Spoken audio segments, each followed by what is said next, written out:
It's Kooky Cave Kid, and this is the top 10 things a noob should know. And so this is number one, and it is that water actually destroys cobwebs, and this is helpful in dungeons when you come across cave spider spawners and other things like that. So I'm just going to show you a little thing here. As you can see, they just easily pop off and take away your water, and then go down and collect it. Got 8 there, which is good. So yeah, that's number one. Okay, and this is number two. And number two is that when you place ice under soul sand, you walk way slower on it. So this is not on the rocks. Ice. So normally, just to show you that I'm not crouching, this is normally walking on soul sand, pretty slow. But then walking on the one with the ice, as you can see, it's much slower. And I can go back on here, fast, and then slow. Really slow. So to show you one more time. Normal soul sand. And then with the ice under it. So yeah, that's number two. Okay, and number three, guys. This one has to do with lighting glitches, and the first one here is light does not pass through the holes that you can make with stairs and with half slabs. So this one's pretty easy. You just put stairs. You can place trapdoors so it's easier to look through. And then this one, you can actually, it's just been made easier from recent updates, but you just put blocks with half slabs on them, and then you place blocks upside down on here, and you get a 1 block high window, or you can even put normal blocks up here, and it still cuts it out. It's just harder to see through, so this way is better. So yeah. Okay guys, number 4 here, and this one has to do with some lighting. I guess they're bugs or something, but I like to call them just cool things you can do in Minecraft. So we have our little house here, and normally all blocked off is dark, right? But what if we don't want any skylights or windows, but we still want light in the room, and we don't want torches or anything? One thing you can do is you can either use a piston or an enchanting table, and light will still shine through these two items. And these are the only two items in the game that are solid that light can pass through. Some other ones are like cobwebs and leaves, but you can still see through those, so they're kind of pointless. I'd rather just use a window for those ones. But these are the two best ones. The thing about normal pistons is they can kind of be disguised as wood, especially if you make the whole roof out of them. Then it looks almost just like a different style of roof. And the thing about the enchanting tables is because that they are half obsidian, when you place it down, it just looks like there's a piece of obsidian in the roof. And so you can, you can replace the rest with obsidian, and you get a kind of hidden light source there. So it's almost like a redstone lamp, but disguised. And you can just barely see the black outline there. So yeah, that's another thing, number 4. Thanks for watching. Okay, and this is number 5. Number 5 is that you can create a secret door by using a painting. So if you have your wall here, and if this was inside your house, you make sure your door is in line with the wall, and just go ahead and place your painting anywhere.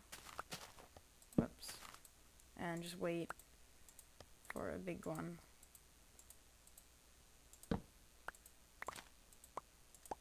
Sometimes it takes a while. There we go. So now our door is hidden behind the painting, and you can't open it from here. So you have to open it from the other side. But once you do, you can walk in and out freely. And the only other thing you could do is actually wire up redstone under this, so you could open and close the door. So yeah, that's number 5. Okay, and number 6.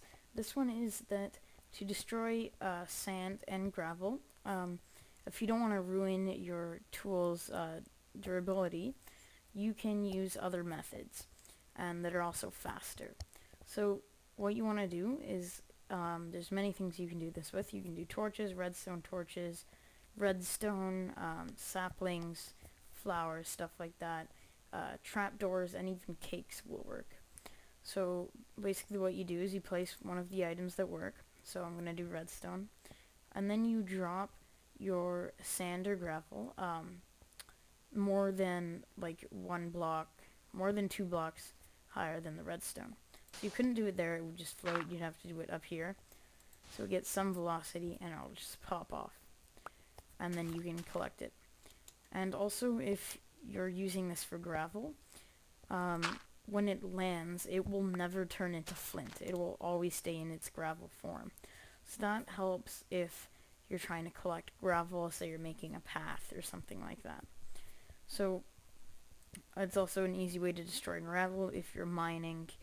Say you're mining in a desert, you can just quickly pop a piece of redstone or a torch under there. So I'm just going to show you with some other things. Show you it works. Trapdoor, you need to have a block here, so it's less useful if you're mining. And you can just drop it and that will work also. And then cake, same thing. It falls down, even works with saplings. So yeah. Okay, and number 7 here, it's kind of a small one. It's not too useful, but it's nice to know you can use it on a couple different things. So I have this set up. It's just a little secret kind of peephole you can make with an enchanting table and blocks around it. And so you can just slightly look through. You can see there's a mushroom over there, some buildings.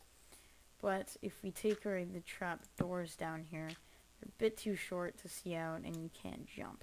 So you can use trapdoors. Basically what they do is they raise your height about that much, how high it is. And so I think that's kind of useful for certain things to look through. So yeah, that's number 7. Okay, now we have number 8. And number 8 is that trapdoors, ladders, and signs, and a couple other things that you can find out yourself actually block the flow of water between 2 blocks there. So trapdoors, see how it just blocks it. Same with the ladders and signs. I think I like signs the best because trapdoors, they actually make the block to walk through smaller. So if you're running, you might hit the trapdoor. Ladders, if you're going somewhere, you can climb them, and it just kind of messes up your speed. But signs are perfect. They don't interfere with your way, and they go along with the wood, so you can barely see them. So with this technology, you can kind of build something like this, which is one of the basic water elevators. So what it is a sign with 1 block of water above it. Here, let me just try and get here. And so you float up here, and then the tip of your head touches the next one, which hits the sign. And so you float up really quick. And then again, and you can breathe the whole way up. So let me just show you that without flying. As you can see, it's pretty fast compared to not having signs. It's really fast, and you can breathe. So normally it would just be like this, and then your breath would run out if you were in survival. So that's a cool thing you can do with them. So yeah. Okay, and almost there, guys. This is number 9, and it's a really cool way of getting places fast. It's a cool way of transportation. So basically what it is 2 lines of blocks, 1 block apart, and every second block there's a mine track with a minecart on it, and you have to angle it in a certain direction. I think it's east to west. so the carts are sticking into the blocks a bit. And now what you can do is you can go to one end and just hold the right click button and you'll go all the way to the end, and then you can just hop out. And this one's good because you can walk in between them. And the other one is with boats, and it takes less resources because if you think about it, every track has has like 1 iron because you get like 16 tracks or whatever, and each minecart that's 5 iron also. So with boats, if you had a lot of wood, you can do it pretty easily, but it does move around and stuff. But you can pretty much do the same concept. But as you can see, walking in it kind of pushes it and messes it up. So these are great because it has a track. And you can also organize these in kind of a step fashion, and it's like an elevator. So yeah, that's number 9. Okay, and finally number 10, guys. This one has to do with 2 mobs, so it's kind of 2 combined into 1. So the first thing is, when you have a wooden bowl in your hand, if you come up to a mushroom and right-click on them, the bowl will fill up with mushroom soup. And also, if you shear a mushroom, about 5 mushrooms usually will come off, and he'll turn into a normal cow. And then over here with Woolly, there's another thing that you can do. Normally when people are trying to get colored wool, you'd either shear or kill a sheep, and then combine dye and wool on a crafting table. So when you do, let me get a crafting table out. So when you do that, you put 1 wool and 1 magenta or whatever color dye, and you get 1 of that colored wool. The other way is if you go to your sheep and you right click with the dye on the sheep. This will color the sheep, which is pretty awesome, especially if you have your sheep as a pet. So if we shear Mr. Woolly here, normally, here let's do it another time. When you shear a sheep, there's a chance that you'll get either 1 to 3 of that wool. This guy got 1, but normally when you shear sheep, look, I got 3 this time. So with 1 dye, I got 3 colored wool, compared to combining them in a crafting table and only getting 1 every single time. This way, you have better chances, and it'll be easier to get wool.